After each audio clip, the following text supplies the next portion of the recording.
വാർത്തകൾ വിശദമായി. മഞ്ചേശ്വരത്ത് വൻ ലഹരി വേട്ട. 120 ഗ്രാം MDMA-യുമായി 2 പേർ പിടിയിൽ. കുബണൂർ സ്വദേശി മൊയ്തീൻ കുഞ്ഞി, ജോഡ്കല്ല് സ്വദേശി ഫാറൂഖ് മുഹമ്മദ് എന്നിവരാണ് പിടിയിലായത്. ജില്ലാ പോലീസ് മേധാവിയുടെ സ്ക്വാഡാണ് പരിശോധന നടത്തിയത്.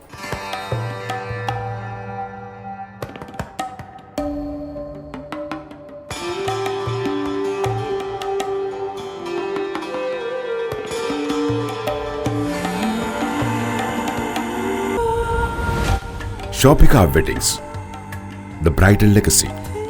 കാസർഗോഡ് മഞ്ചേശ്വരം ഉപ്പള ജോഡ്കല്ലിൽ ബലെനോ കാർ തടഞ്ഞു നടത്തിയ പരിശോധനയിലാണ് 120 ഗ്രാം MDMA-യുമായി 2 പേരെ പിടികൂടിയത്. കുബണൂർ സ്വദേശിയായ മൊയ്തീൻ കുഞ്ഞിയും ജോഡ്കൽ സ്വദേശിയായ ഫാറൂഖ് മുഹമ്മദ് എന്നിവരാണ് അറസ്റ്റിലായത്.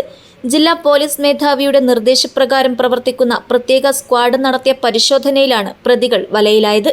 SI ഉമേഷാണ് നേതൃത്വം നൽകിയത്. മയക്കുമരുന്ന് കാറിൽ കർണാടകയിൽ നിന്നും കടത്തിക്കൊണ്ടുവരികയായിരുന്നുവെന്ന് പോലീസിന്റെ പ്രാഥമിക അന്വേഷണത്തിൽ മനസ്സിലായിട്ടുണ്ട്. പിടിയിലായ 2 പേരും രാസലഹരിക്കടത്ത് വിൽപ്പന സംഘത്തിലെ പ്രധാന കണ്ണികളാണെന്നും സ്ഥിരീകരിച്ചിട്ടുണ്ട്. News bureau, Kasaragod.